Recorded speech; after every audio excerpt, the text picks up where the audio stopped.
Makanya ketika kita berdoa di Fatihah, rungokno tenan.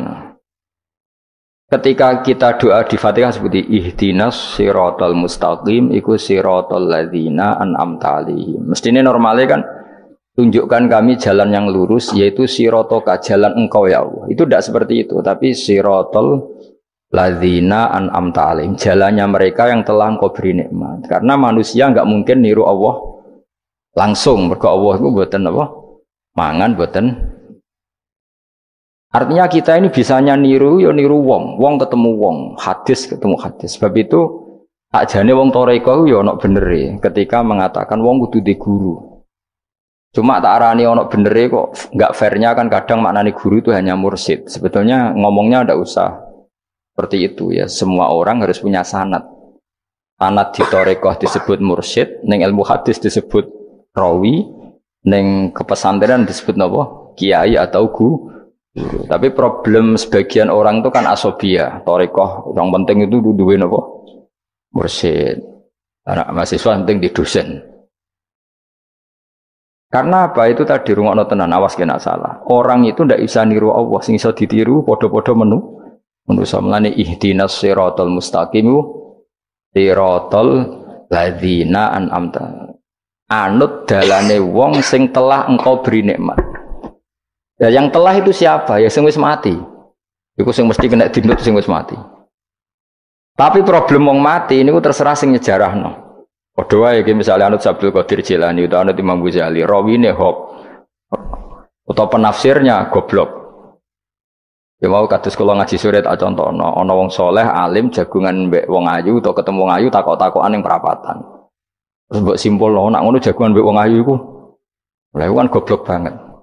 Padahal iso wae wong iki faktor tangga sehingga ngregani utawa kebetulan cawe wedok mau takok bab haid. Gelem ra gelem kan kudu dijawab. Dan kesunatane jawaban ning perapatan, nek ning omah rapati sunat. Tak jamin secara fikih. Semakin di depan umum semakin baik karena ketemu perempuan yang tidak mahram baik di depan umum maupun baik dhewean. Baik di depan umum. Tapi kadang-kadang wong sing ra iso ngaji malah ngono kok ngarepe wong akeh tok dhewean ya malah bahaya tuh bocah kok. Wong ra tau ngaji repot. Makanya kiai-kiai itu nak nyemak mbak-mbak itu rata-rata malah di depan umum. Memang bagus di depan umum kalau ketemu orang yang tidak mahram. Mergo pikirane wong ra macam-macam. Pantangannya seperti Dewi Nabi layak luwana rojulun bemrate. Tidak boleh orang persepen. Ya, jadi kan nanti tonggo ayu. Nak pun jagungan ke depan umum. Bener macam-macam. Nak kono gelem loh. Mestinya ora gelem jagungan baca elek. Tapi kadang orang berpikir, ojo ngarepe wong akeh mari ditiru. Lah asal di depan orang banyak itu harame rapati nemen koyok dewi. Tapi kan tetap nak disimpulno itu boleh repot. Tak baleni malih ya. Terus dalane Allah iku kudu niru wong, ora oleh langsung niru Allah mergo Allah iku mukhalafatul lawati niru wong. Mulane wazkur Ismaila wal Yasa. Kanjeng Nabi sing kekasih Allah kon niru Nabi Ismail, Nabi Yasa, Nabi Nabodal. Maksudnya niru wong. Kali Ismail di prestasi mengorbankan dirinya untuk abahnya. Iku ngewangi bangun apa? Ka'bah dan siap disembelih. Nabi Yasa di prestasi seperti ini, Nabi Dzulkifli punya prestasi seperti ini. Iku dawe pangeran kena eling aku, iku eling hamba-hambaku sing saleh. Mergo eling Allah langsung tuh tidak bisa karena ada problem apa? Allah itu mukhalafatul lil hawadis. Saiki wong udah ora iso ngaji, muni langsung anut Kanjeng Nabi. Anut Kanjeng Nabi itu artinya apa? Pastikan riwayatnya benar dulu. Nabinya pasti benar, tapi riwayat yang sampai ke kita. Pertanyaannya bukan kita anti anut Nabi, memastikan riwayat itu benar atau tidak. Setelah riwayat itu benar, maknanya benar enggak? Bisa saja maknanya salah. Kayak kelompok-kelompok yang mudah mengkafirkan orang itu maknanya hadis salah. Memang Nabi ngendikan laisa minna ya tidak termasuk golonganku wong sing tau bodoni. Tapi maksudnya Nabi ya dalam konteks itu tidak termasuk golonganku. Bukan berarti dia sama sekali tidak termasuk umatnya Kanjeng Nabi. Karena dalam banyak hadis Nabi ngendikan syafaati li ahlil kabair min ummati. Umatku sing tahu dosa lah berhak mendapat syafaat. Andai kan orang yang pernah bodoni langsung enggak umatnya Nabi, berarti menjadi kafir. Antuk dari hadis wa laisa minna. Ora termasuk golonganku wong sing nate bodoni man ghasyana. Banyak kalau nuruti itu banyak, tidak termasuk golonganku sing bodoni, termasuk golonganku yang itu kan banyak yang dicap Nabi enggak. Riwayatnya benar tapi pemaknanya salah. Makanya ada pepatah masyhur itu kalau dalam tradisi ulama itu, laula murabbi lama arafna rabbi walau lal ulama lama arafnal am. Iya, laula murabbi umpama ora ana sing didik aku, lama arafna rabbi. Kita ndak akan ngerti Tuhan ingsun. Ya, jadi misalnya kue urip ning alas, gak ana guru, gak ana apa, rom yo wit iki pahit, wit iki manis. Nah, banyu iku nyegerno kan ngono-ngono tok. Kowe roh pangeran kok ndi saja. Usah belajar filsafat sendiri. Paling rom kidang mbok bedak, roh celeng mbok bedak. Jenenge ra ono siapa-siapa. Mulane laula murabbi lama arafna rabbi. Jadi kita tahu Allah barokah para murabbi, wong sing didik. Jika hubungan kita dengan Allah itu ya nurut sing didik. Ya jenenge laula murabbi lama arafna rabbi. Terus nomor loro walau lal ulama lama arafnal anbiya. Andai kan ndak ada ulama, kita juga gak ngerti Nabi. Kowe kok sithik-sithik sunah Rasul hadis sing nerangno sapa? Kalau kowe ngerti Nabi ku nak sujud. Iku ngene, kowe jare sapa? Iku sangka sallu kama raaitumuni sholli. Sahabat nyekseni sujude Nabi, tabiin nyekseni sujude sahabat, tabiin nyekseni sujude para tabiin, terus sampai kula ngerti sujude Mbah Mun niru Mbah Zubair, niru Mbah Karim Nirboyo, terus niru sampai Mbah Hasyim niru Mbah Mahfud niru sing aran Anatut Talibin Nabi Bakar Sato, beliau niru Utsman Ad-Dimyati, terus niru Sayyid Zaini Dahlan ya, terus saya Utsman Ad-Dimyati, terus sampai Kanjeng Nabi Muhammad sallallahu alaihi wasallam. Mulane walau lal isnad laqala man sa'a ma seandainya tanpa sanad maka orang akan ngomong sekena. Karena itu agama. Sehingga Allah orang ngendikan ihdinas siratal mustaqim siratoka, tapi ngendikane siratal ladzina. Kita harus ngikuti orang. Orang itu siapa yang bisa diikuti? An'amta alaihim, yang telah engkau beri nikmat. Nah, jadi wong udah ora ngerti ngaji ngene iku. Pokoke anut Nabi. Karena kalau anut Nabi secara 100%, misalnya ke sisa niru nyun sewu, misalnya sisa niru hal tertentu. Wis kowe nak serampangan, saiki sampe nak bedheki. Kowe saiki misale wis sisa niru Nabi salat qobliyah. Wis qobliyah niru Nabi, cingkrange wis anut Nabi. Wis misale terus dia wis niru Nabi. Nanti kalau agama itu tidak ada riwayat. Nabi urip ning Mekah Madinah, kenapa kamu tidak urip ning Mekah Madinah? Misalnya pertanyaannya seperti itu. Maka yang ini terus panjang. Nah, memperdebatkan seperti ini itu tidak ada dulu ulama. Mulai dulu nggak ada memperdebatkan seperti ini. Karena ulama lah yang tahu cara pandang usul fikih ini. Nabi ketika nempat di Madinah itu jenenge waqi'atu ainin, satu fakta. Sementara Nabi nak nasrul Islam itu misi. Ulang lagi ya, Nabi nempat di Madinah namanya waqi'atu ainin, satu fakta. Tapi Nabi nasrul Islam, menyebarkan Islam itu satu misi, satu himmah, satu cita-cita. Sehingga kalau ulama ditanya, kamu hidup di Madinah tapi nggak bisa menyebarkan Islam, dengan hidup di Uni Soviet dan menyebarkan Islam, milih mana? Sehingga Sayyidina Ali karramallahu wajhah itu milih pindah ke Najaf, ke Irak. Karena beliau menganggap Madinah sudah cukup aman Islamnya, aman peradabannya. Beliau ingin menyebarkan Islam di bawah kemana? Kufah, yaitu tenggene Najaf. Nah, tapi nggak bisa kamu katakan, Sayyidina Ali gak niru Nabi. Nabi urip di Madinah kok dia pindah. Pindah budi? Irak. Tapi karena pertanyaannya bisa dibalik. Nak tetap ning Madinah, corong Jawa nguyai segoro tahsilul asik. Karena mendakwai sesuatu yang sudah jalan. Tapi kalau ke Irak, menyebarkan agama. Waktu galeng ini, nak kue neng Papua, aku nggak masjid sebagai pendiri. Tapi nak kue neng kota, ngurmat masjid itu untuk opah. Misalnya milih nanti. Cara gue golek ridane pangeran. Nah, misalnya seperti itu. Jadi ulama usul fikih yang tahu duduk perkaranya itu. Ya sudah, kita harus mengikuti ulama. Karena dia yang tahu, beliau-beliau ini yang tahu cara pandang. Mulane laulal ulama lama arafnal anbiya. Dulu ketika era murni itu orang sedekah itu biasa, mesti diterima. Hadiah ya biasa mesti diterima. Tapi ketika era Umar bin Abdul Aziz, beliau jadi khalifah, dulu seperti itu namanya sedekah, sekarang suap. Semenjak itu ada aturan baru, kalau orang sedang jabat kok dikasih hadiah orang berperkara itu enggak boleh karena potensinya. Dulu nggak kebayang ada suap itu, karena orang kalau ngasih ya ikhlas, bahkan diterima itu sudah senengnya bukan. Nah, saya gak salam tempel sidik ngatur kiai. Mulai dolim. Terus jalukannya ya aneh-aneh, orang sekedar ngundang pengajian, jaluk swarga. Amit-amit tenan. Justru itu mari ra swarga, wong salam tempel ngono kok jalukane apa? Swarga.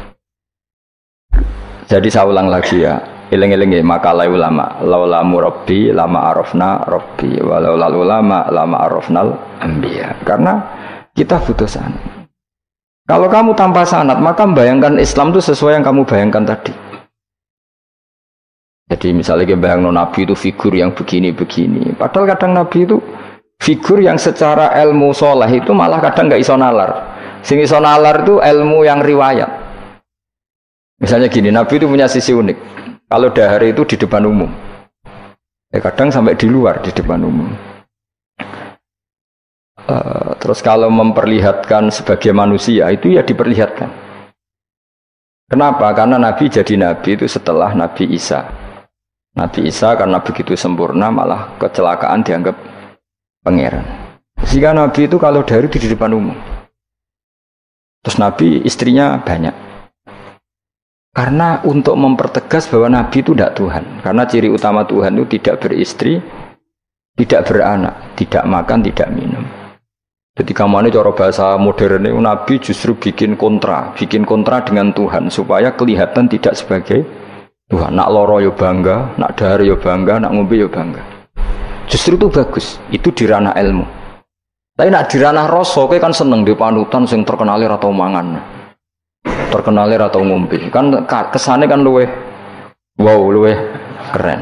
Tapi secara ilmu itu tidak bagus karena nanti ada potensi kecelakaan dianggap Tuhan. Itu contoh-contoh kecil. Jadi itu ilmu. Lalu yang tahu itu ya tak ulang lagi ulama. Justru Nabi ketika sakit, ketika dipanah ya luka, ketika diantemi wong kafir ya berdarah-darah, itu bagus. Orang nggak perlu memitoskan Nabi itu orang yang misalnya nak dipanah ra tedas, dibacok ra popo. Iku gak Nabi pendekar jadi paham. Jadi tapi itu secara ilmu dan sahabat nggak pernah kecewa misalnya nyon sewu Nabi dipanah kok popo ya ra kecewa ya seneng ae. Karena mereka diajari Nabi aku itu gak pangeran. Tidak, ini saya cerita. Jadi andai kan agama itu tidak berdasar sanad, tidak berdasar ilmu, maka orang akan menghayalkan agama dengan pikirannya sendiri. Itu kan seperti orang idolakan Gajah Mada, wah Gajah Mada terlalu sempurna sampai musno. Jadi gak ono kuburane, baliknya neng langit. Soalnya itu dintilah musno terus macam-macam. Nah bayangkan kalau agama disepertikan itu, betapa bahayanya. Makanya agama itu butuh apa? Sanad. Karena sanad ini yang menjaga konstitusi apa? Agama. Makanya lengi-lengi apa? Laulal ulama lama arafnal anbiya walau la murabbi lama arafna rabbi. Kita tidak pernah tahu Tuhan kecuali. Nah maka guru ini posisinya kuat sekali. Saking kuatnya posisi guru, ya guru yang seperti ini sampai ada pepatah tadi man ta'allama bila sayhin fasehu setan. Orang belajar tanpa guru berarti gurunya itu setan. Karena ekstrimnya guru, ekstrim, orang tanpa guru itu. Nah kemudian terus mulai ada dominasi. Orang toreko hanya nganggap itu mursyid, mahasiswa hanya nganggap itu dosen misalnya. Terus di tradisi ilmu itu guru. Sebetulnya itu tidak itu semua, yaitu bagian dari itu, tapi tidak itu semua. Yang penting itu ada sanad. Jika cara pandang itu tadi, Nabi di Medina itu waqi'atu ainin, satu fakta sosial. Meskipun dengan segala fadhailul Madinah, tetap itu satu fakta sosial. Bukannya Rasulullah terbanyak hidup di Kufah. Mulai Sayyid alim-alim di Kufah, setelah itu pindah ke Yaman. Apakah pindah ke Yaman itu berarti meninggalkan tempat gaya Rasulullah? Tidak seperti itu. Tapi ciri utama Nabi itu dakwah dan nasrul ilm. Dan yang butuh zaman itu Yaman ya ke Yaman, yang butuh itu ke Indonesia ya ke Indonesia. Nah, andai kan sunnah Rasul dimaknai secara sepihak, kudu urip ning Madinah. Berarti orang Islam sekali gak ning Madinah gak dianggap sunnah Rasul. Wah, itu kan terus panjang jadinya. Makanya terus ada ilmu, yaitu namanya usul fikih. Usul fikih itu yang ngatur itu semua, yang bisa menganalisis. Caranya gampang saja. Zaman Nabi Sugeng itu sudah nyuruh Sayyidina Ali ke Yaman, disuruh dakwah ke Yaman. Beberapa sahabat disuruh ke daerah-daerah terpencil. Artinya apa? Andai kan yang ditempati Nabi Madinah itu jadi sentral, harus orang di Madinah, Nabi tidak akan menyuruh orang keluar dari. Tapi nyatanya mereka disuruh keluar demi kepentingan dakwah. Berarti keluar dari Madinah itu bukan meninggalkan sunnah Rasul. Akhirnya terus jadi ilmu. Makanya terus dibedakan mana waqi'atu ainin, mana yang misi. Tentu didahulukan apa, misi atau himmah.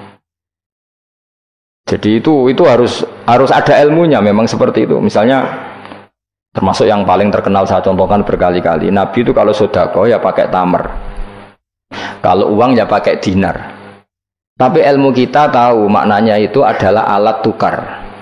Hingga di Indonesia kita sedekah pakai rupiah. Kalau Nabi pakai tamar, kita ganti beras karena maknanya kut, makanan pokok. Oh kok pepeh niru Nabi. Lagi niru Nabi saiki berarti sedekah rupiah, gak niru Nabi. Nabi gak pernah sedekah pakai rupiah, tapi pakai apa? Dinar. Nah itu terus ada ilmunya. Yaitu disebut ada ilmu waqi'atu ainin. Kebetulan Nabi orang Mekah, maka sedekahnya pakai dinar. Di era itu orang Mekah seringnya dahar kurma. Terus itu semua dimaknani kut sama alat tukar, apa? Kut sama alat tukar. Sekarang alat tukar rupiah ya berarti sedekahnya rupiah. Kalau zakatnya dulu makanan pokok di Mekah, ya kita zakat pakai makanan pokok di Indonesia, maknanya beras. Itu ya ulama lagi yang tahu, itu ulama. Lane lengi-lengi ihdinas siratal mustaqim itu siratal ladzina, jalannya mereka yang telah engkau beri nikmat. Karena kalau langsung ana tawah harus Kanjeng Nabi misalnya, terus sanatnya gimana coba? Misalnya sholat madhep Ka'bah.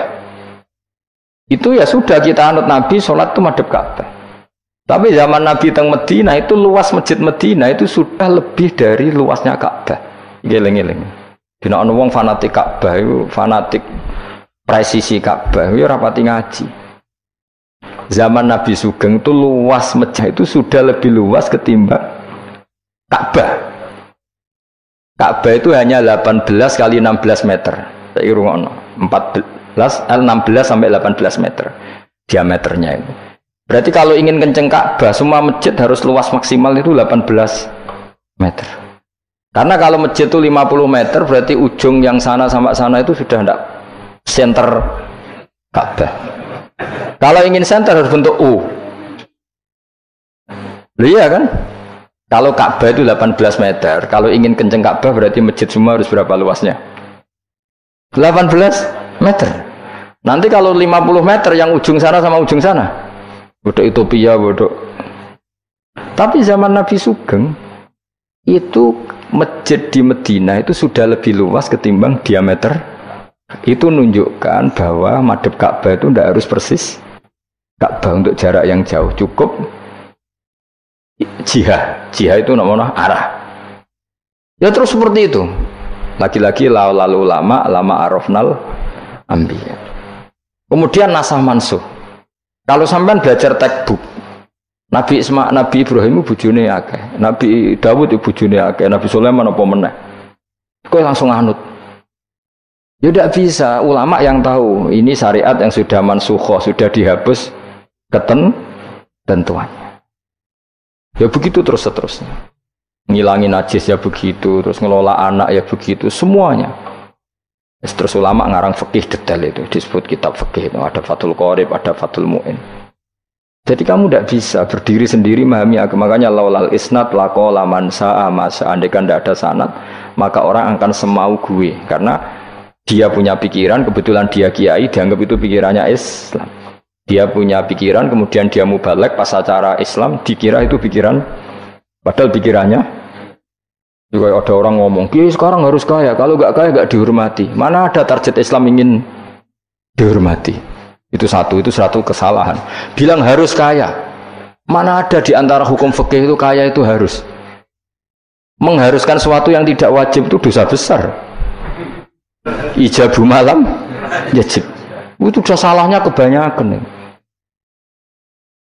Terus target supaya dihormati. Mana ada target Islam orang ingin diridani Allah, ingin dihormati uang. Lucu meneh kan itu mesti pikirannya sendiri. Tidak mungkin itu pikiran Islam. Ya tidak hilang ya. Laulal isnad laqala man sa'a masa. Andai kan tidak ada sanad, maka orang mau ngomong apa saja ngomong. Terus dibutuhkan sanad. Termasuk yang ekstrim itu juga butuh sanad. Misalnya ini contoh paling gampang ya. Ada dua orang saling bunuh, sama-sama mukmin, sama-sama membawa pedang tarung, terus yang satu terbunuh. Zaman Nabi Sugeng itu ngendikan al-qatil wal maqtul finnar, yang bunuh dan yang dibunuh di neraka. Buktinya zaman sahabat itu iskal itu janggal. Hadza al-qatil ya Rasulullah, fama balul maqtul. Oke, kalau yang terbunuh, yang membunuh masuk neraka saya sepakat ya Rasul. Tapi kalau yang dibunuh dosanya apa? Jawab Nabi, innahu kana harison ala qatli sahibi. Yang terbunuh sebetulnya mentalnya pembunuh, cuma nasibnya. Maka yang diukur Islam itu himmah, bukan nasib. Dia terbunuh itu fakta, tapi mentalnya pembunuh, sehingga dia harus masuk neraka karena mentalnya pembunuh, nasibnya terbunuh, tapi mentalnya pembunuh, sehingga al-qatil wal maqtul finnar. Nah itu seperti itu. Kalau nggak kita pakai riwayat nggak bisa, kita masih pakai logika yang qatil di neraka, yang maqtul di surga. Maka jangan-jangan kita di Indonesia bisa saja kita ini Islamnya luar biasa, karena justru di Indonesia itu kita dakwah. Makanya di guyonan kiai terkenal itu, ini kisah nyata tapi jadi guyonan, tapi nyata. Ada orang dari beberapa negara, ya nggak apa-apa, imam akbarnya saja nggak dapat apa-apa. Wah mereka cerita, wah kalau di kita digaji gini, karena negara sudah peduli sama imam masjid, sama imam musola gini. Nah, setelah dia bangga sama kiai Indonesia digosok, makanya kamu sholat terus ya, takut potong gaji. Itu kagetnya bukan main, yang ulama-ulama internasional. Karena kalau satu bulan itu gajinya pas itu cerita 70 juta, yang kelas Timur Tengah itu. Bisa kamu bayangkan berarti per sholat berapa ya? Kan satu sholat itu 5 ya, 5 kali 30 berapa? 150. Berarti per sholat nilainya sekitar 1 juta ya? 500 ribu ya? Berarti kalau nggak sholat 2 kali potong 1 juta. Oh kagetnya bukan main ketika digojlok ulama Indonesia. Makanya kamu sholat terus ya, takut potong. Sakurnya Indonesia khair, Indonesia bagus kan ya, mergo rausawa rausan apa? Rausan gaji. Meskipun ya mutang-mutung bolak-balik. Nah ini cerita, yaitu guyonan, tapi itu masuk akal. Jadi kita ini jangan, kadang-kadang kita ini merindukan Indonesia kayak negara-negara di sana yang imam masjid diapresiasi oleh negara, muadzin diapresiasi, itu oke. Mungkin pada sisi negaranya bagus karena ngurus orang-orang soleh. Di sisi orang solehnya yang masalah karena mengganggu ikhlas. Jadi kayak wong kiai diswani wong ayuhin. Wong ayu ini delok kiai jari ibadah, kiai ini sing masalah nak mendelok terus. Jadi ya jari delok wong alim kan ibadah, sing masalah sing wah repot tuh.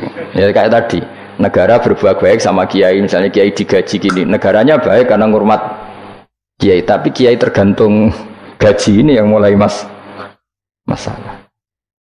Itu yang tahu ulama, lagi-lagi ulama. Makanya saya itu sama ulama itu hormatnya Masya Allah. Saya itu dulu Mbah Mun itu tidak pati suka sama apa-apa di manajemen. Termasuk saya dulu pernah tanya, kenapa beliau kurang suka misalnya yatim piatu dititipkan di satu manajemen. Jawabnya Mbah Mun itu lucu. Aku kepengen wong anut hukumnya pangeran, misalnya yatim ya kewajibannya yang keluarga. Ngono iku ngelatih wong lali kewajibannya. Ya ngelatih orang lali kewajiban. Jadi misalnya saya punya kakak meninggal, anaknya misalnya yatim, atau punya adik meninggal, anaknya yatim. Agama ini kan punya aturan, kewajiban pertama pada ibunya, pada pamannya, pada keluarga dekatnya. Tapi lalu era modern itu, tentu yang bikin yayasan yatim piatu itu bagus karena niatnya menampung yatim piatu. Oke, itu bagus, niat yang bagus. Problemnya di keluarga yatim tadi. Dari terbiasa merasa itu punya kewajiban ngurmat ponaan, gara-gara ada yayasan dititipkan. Berarti corong Jawa kulino tinggal gelanggang. Tapi tetap hukumnya Allah yang wajib siapa? Pak D, Pak L-nya. Tapi ketika ada yayasan dititipkan. Makanya kadang ada kebaikan tuh bagus di yang bikin karena niatnya baik, tapi tidak bagus untuk yang kita. Karena terus nanti orang itu terbiasa meninggalkan apa? Kewajiban. Lalu itu bahaya kalau ini begini terus itu bahaya. Bahayanya tadi. Coba kalau dia di rumah keluarga, taruh saja gini. Punya Pak D 3, yang peduli 1 saja. Itu sudah kayak anaknya sendiri. Plus ada rasa, namanya sama ponaan tuh ada rasa. Belum ada misanan, minduan, tetangga. Kira-kira dapat limpahan kasih sayangnya banyak mana daripada di yayasan? Banyak di keluarga. Meskipun yayasan itu ya bagus, tapi tetap tadi nggak boleh orang itu meninggalkan apa? Kewajiban. Itu cara berpikir ulama. Orang harus dilatih tanggung jawab terhadap kewajibannya sendiri. Makanya tadi ya, jadi pepatahnya itu. Tapi tetap yayasan itu baik. Tapi problemnya tadi, terus wong kulino tinggal gelanggang joro Jawa. Profesi yo gitu. Misalnya ben pinter di pondokno. Sebetulnya al-madrasatul ula itu ibu.